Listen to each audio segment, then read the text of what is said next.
move on from talking about M&A to your role as training principal, because I'm sure the students are very keen to find out a bit more about what it would be like to train at your firm. The question I wanted to ask you is, if you had to spot a common sort of attribute or behavior that a strong trainee in your firm has displayed, what would that be? And how can future trainees sort of work towards achieving that in the way they interact with you as a firm as they're going through the hiring process?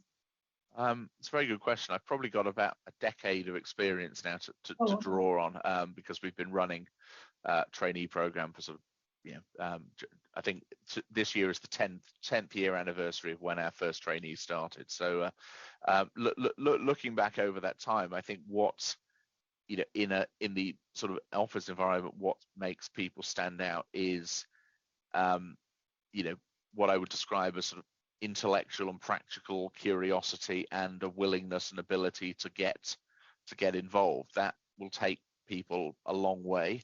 And particularly when it's allied to substantive skills, analytical skills, the ability to, one of the most important things as a lawyer as you go through your career is the ability to express yourself concisely and clearly.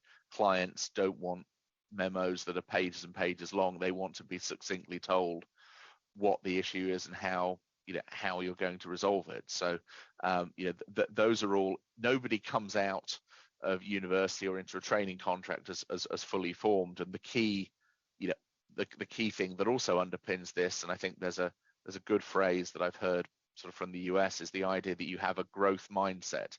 And really that's what stands someone in the best stead over their career, because no one knows it all. No one's, you could be the most brilliant trainee ever seen, but actually that doesn't guarantee you success as an associate and beyond. So you're always growing, developing and learning whatever stage of your career you're at, and that includes when you get to my stage and beyond as well. I like that phrase, growth mindset. I use that a lot when I'm talking to trainees in some of my training sessions. And connect to that, I guess, is that heightened self-awareness, because if you act like you know it all already, then it can really limit what you develop in the future. And one of the great attractions of being a lawyer is the fact that it is lifelong learning.